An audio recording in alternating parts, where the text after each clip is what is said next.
In late August of 1998, 7 college friends packed up their cars on a humid Friday morning and left Knoxville behind.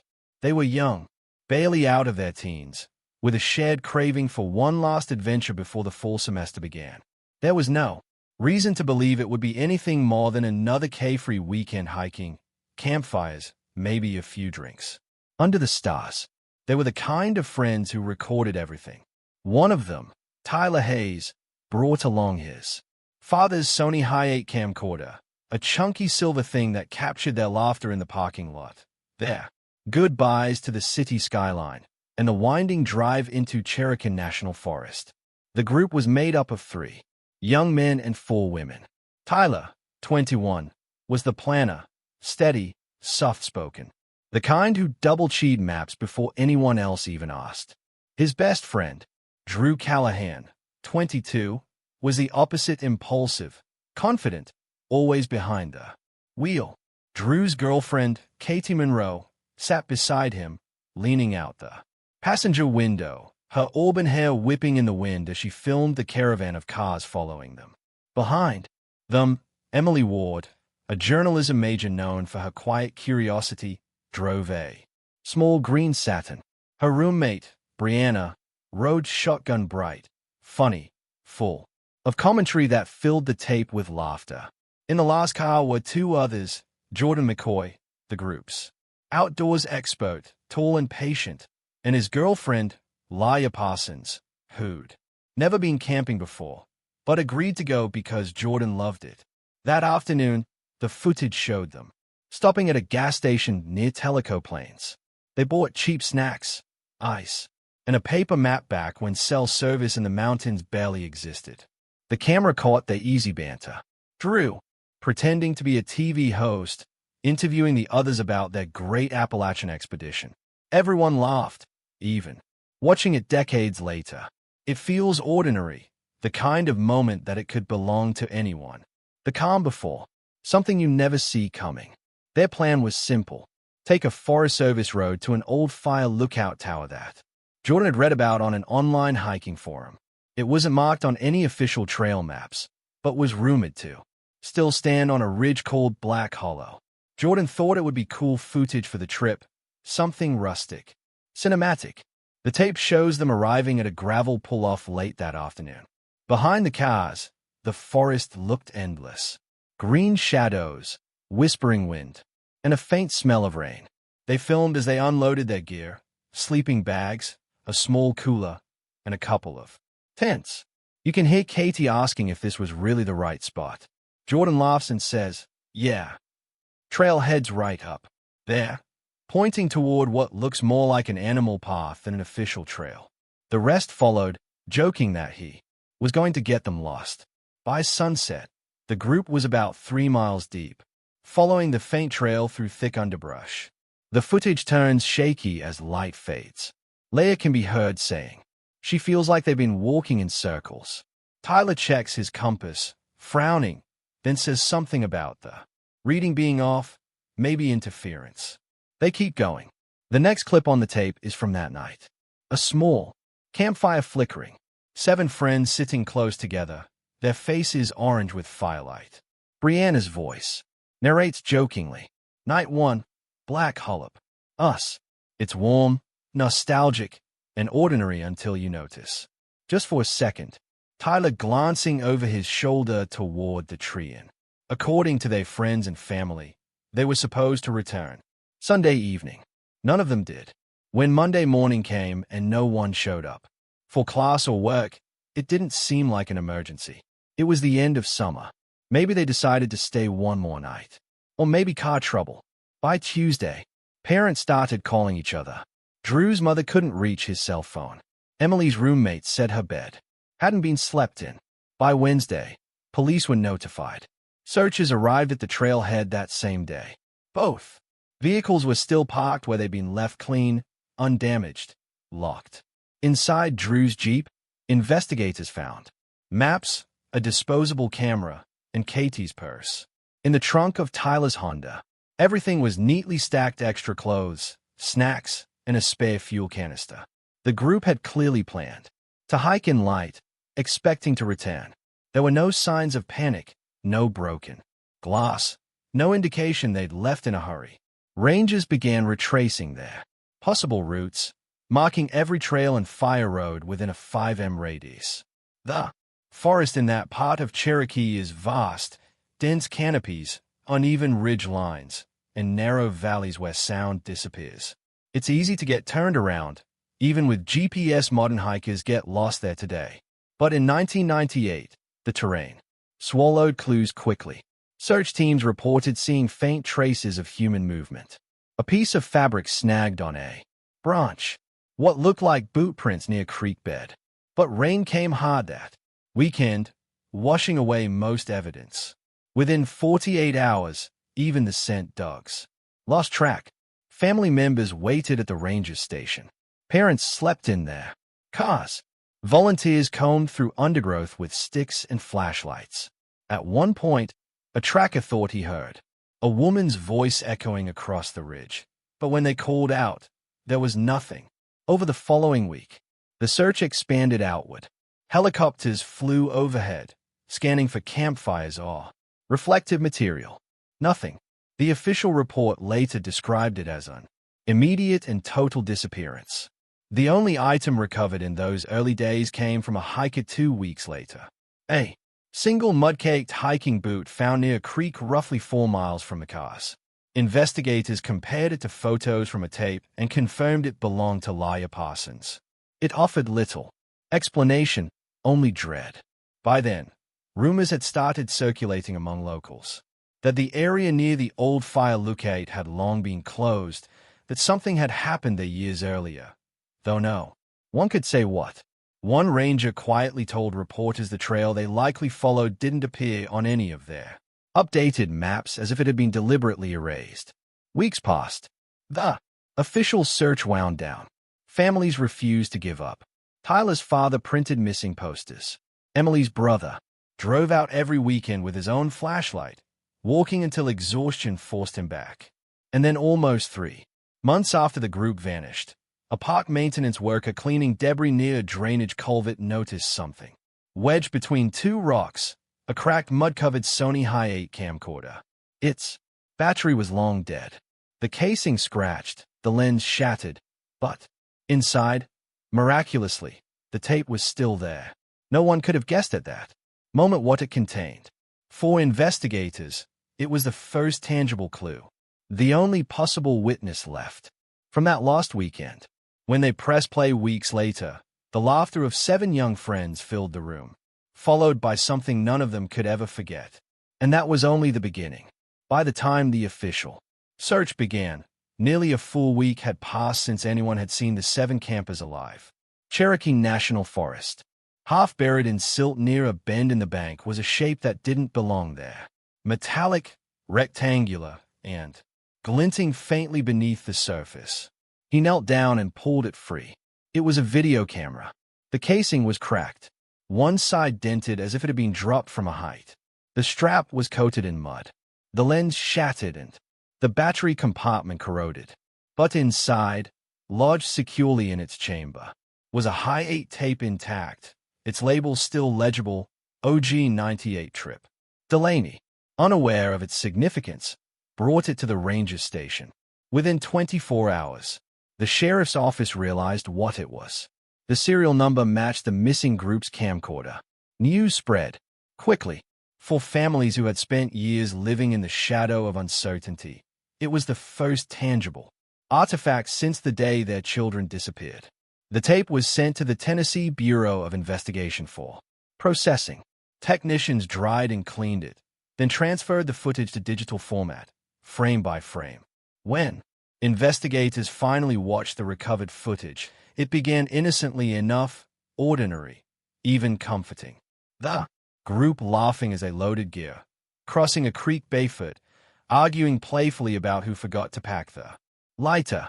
For nearly 30 minutes, it was just 7 young people enjoying the last days of summer. But then, near the end, the tone changed. The final 15 minutes of footage were different. The handheld camera shook violently, its focus erratic. The screen went black. several times as though the lens cap had been brushed or covered. When the image returned, it showed the beam of a flashlight darting through trees. Heavy breathing filled the audio. Someone whispered, "Hold on. Stop. Stop." There was a faint metallic clanging in the background, rhythmic and distant, like chains striking hollow metal. Then a single sentence, barely audible over the static. "Someone's out there." The next moments were chaos. The frame jolted as if the person holding the camera had started to run. Leaves and branches blurred past. A voice cried out, "Female." Panicked, but the words were indecipherable. The footage cut again, returning briefly to a wide, unsteady shot of the forest. In the distance, the outline of the old lookout tower appeared through the trees. Its base was dark. The door at the bottom hung open. Then the tape ended for weeks. Analysts replayed those final seconds, slowing them down, enhancing the audio. The footage was grainy, the light low, but they managed to stabilize several frames.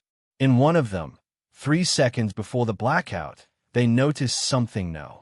One had seen it first, a faint shape between 2 trees just left of the flashlight beam. It wasn't one of the campers. The silhouette was too tall, the posture wrong, motionless, facing directly toward the camera. The discovery ignited public fascination and renewed the investigation. Federal agents were brought in to verify authenticity. They confirmed the footage was genuine, unedited, and consistent, with a late 1990 high-8 recording. Weathering on the casing matched years of exposure to the elements, suggesting the camera had indeed lain there undisturbed since the group vanished.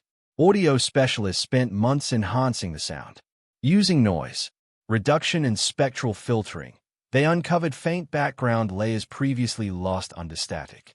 Alongside the metallic clanging was something else, soft crying, distinctly female, recurring at intervals. It was impossible to tell if it came from someone in the group or something farther away.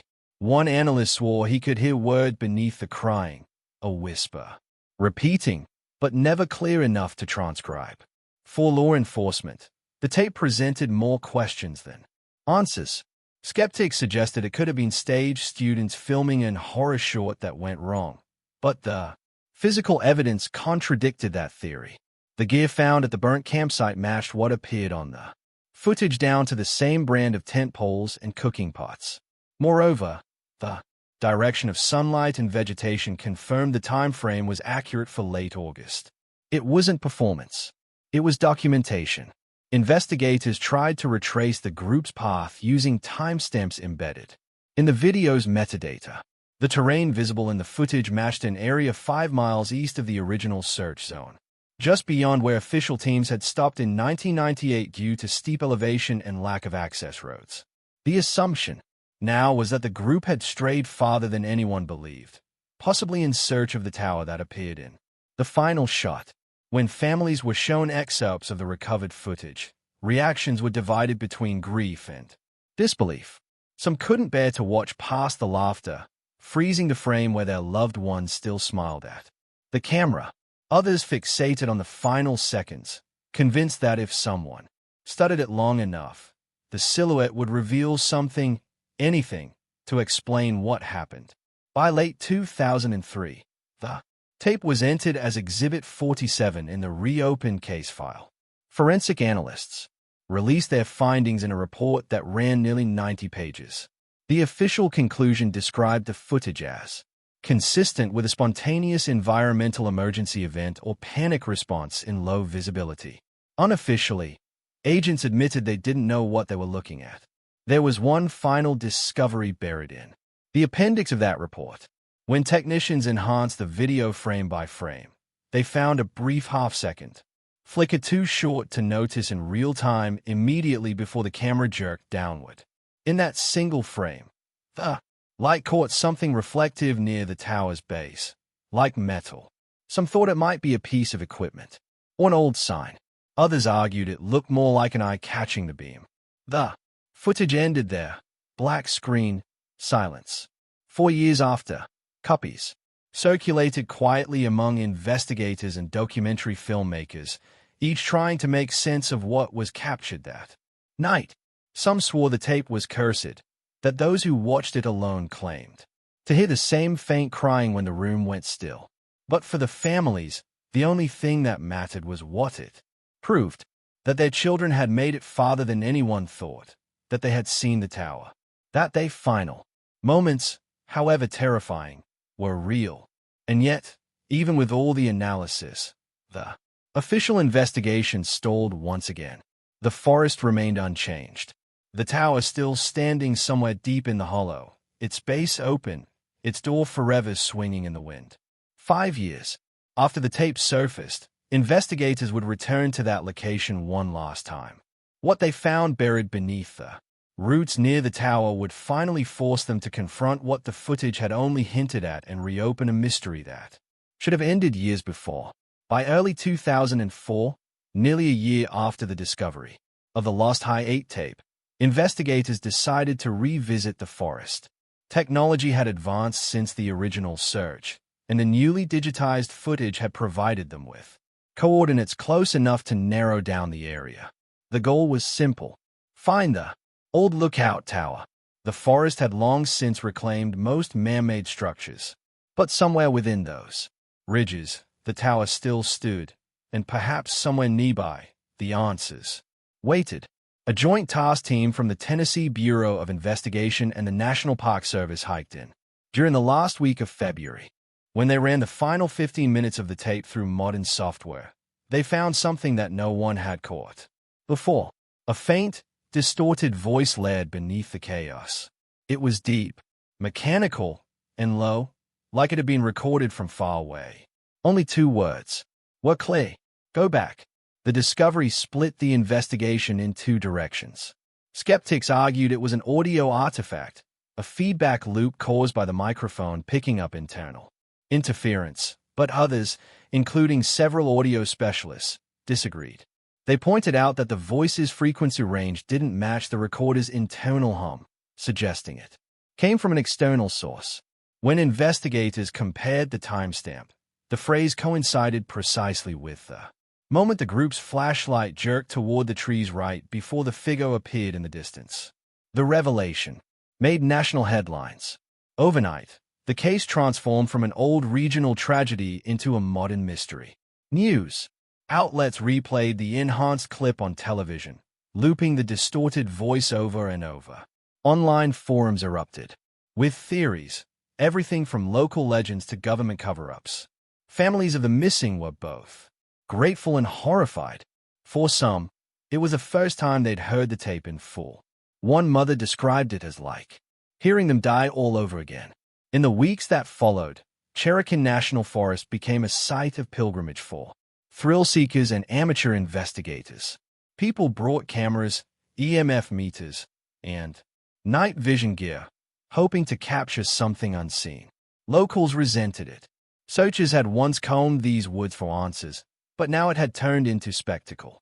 The sheriff at the time released a statement pleading with the public to stay out, warning that the terrain was unstable and dangerous, especially around the tower. Still, people came. By the end of that year, official investigators had little new to show. The tower was fenced off and declared structurally unsafe. Excavation at its base had yielded nothing beyond the same old relics and animal remains. But for those who had been there, the rangers, the volunteers, even the journalists, the memory lingered.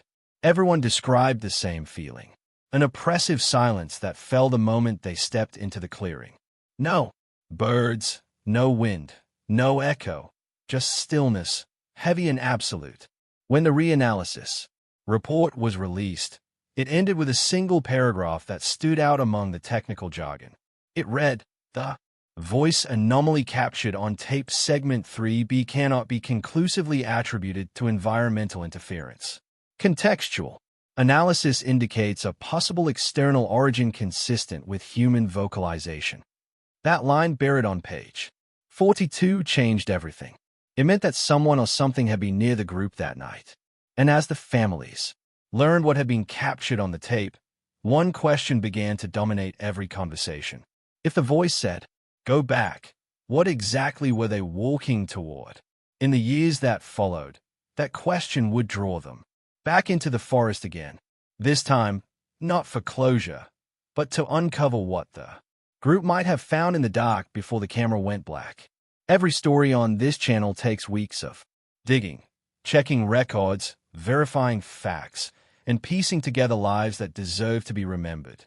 We do it because these stories matter, and because someone out there still deserves to be remembered. If you want us to keep uncovering what others forgot, please subscribe, like this video, and tell us in the comments what moment hit you hardest. Your support keeps us going. Now, let's get back to the case. By 2016, nearly 2 decades had passed since 7 young people vanished into the Ducker's Cherokee National Forest, leaving behind nothing but a damaged camcorder and years of speculation. The families had aged into quiet grief. Investigators had retired, replaced by a new generation of detectives who had grown up hearing the case mentioned in training rooms and late-night patrol briefings. A story half remembered, half feared. Most of them assumed the forest had already given up everything it ever would. But technology had changed. That spring, a newly formed cold case unit, specializing in terrain-related disappearances, reopened the investigation. The idea came from a federal geospatial analyst who believed modern mapping drones and ground-penetrating radar could reveal what earlier teams had missed. Satellite imaging showed irregular terrain patterns near the area of the old lookout tower, shapes that suggested cavities or depressions beneath the forest floor. The coordinates were less than a mile from where the camcorder had been found. It wasn't much, but it was enough. In June, the team set up base near Black Hollow Ridge. The forest looked almost unchanged since 1998. Moss-covered roots snaked across the path, and the air was heavy with the same damp silence that had haunted earlier searches. Drones were deployed, scanning the canopy and mapping thermal inconsistencies. One reading stood out, a circular depression barely visible from above, about 200 feet across, surrounded by collapsed soil and deadfall. When radar pulses were directed over it, there returned voids beneath the surface, empty space extending downward at irregular depths. A week later, excavation began. The first few feet revealed nothing but mud and rock, but at roughly 20 foot down, workers struck open a. They'd uncovered the mouth of what appeared to be an old mine vent or ventilation shaft, narrow, jagged, and descending at a steep angle. The edges were unstable, lined with broken timbers and rusted bolts. Old blueprints confirmed that this section above forest once hosted minor coal extractions, before the site was abandoned in the early 1940s. None of that history appeared on modern maps. When they lowered cameras into the shaft, the footage revealed a cavity roughly 30 feet deep. The floor was laid in debris, fallen beams, soil, and something else. Glimpses of faded fabric, metal cookware, and what looked like the corner of a nylon backpack. The items were photographed, tagged, and carefully retrieved by rope team. The moment they were laid out on the forest floor, everyone felt the same tightening in the air. A rusted camping pot, a torn sleeping bag, a mangled flashlight. Each item was compared with known records from a missing camper's personal effects. One detail stood out. The cooking pot was the same brand and size, seen in the recovered footage from 1998. Even after years of corrosion, the manufacturer's imprint still faintly matched. Forensic testing followed. The fabric fragments were sent to a federal lab where technicians conducted mitochondrial DNA analysis. Weeks later, the results came back. 2 positive identifications, Tyler Hayes and Katie Monroe. Both had been confirmed from degraded tissue traces found in remnants of the sleeping bag lining. The others showed no match. The news hit hard. For the families, it was the first definitive evidence that their children had reached the tower area and possibly perished there. But the discovery raised more questions than it answered. If the group had fallen into the shaft accidentally, why were only 2 accounted for? Why no skeletal remains from the others? And why did the condition of the artifacts suggest they'd been carefully placed rather than scattered by a fall? Forensic anthropologists noted an unsettling detail. The sleeping bag and fabric fragments showed no tearing or blunt force damage consistent with a drop from height.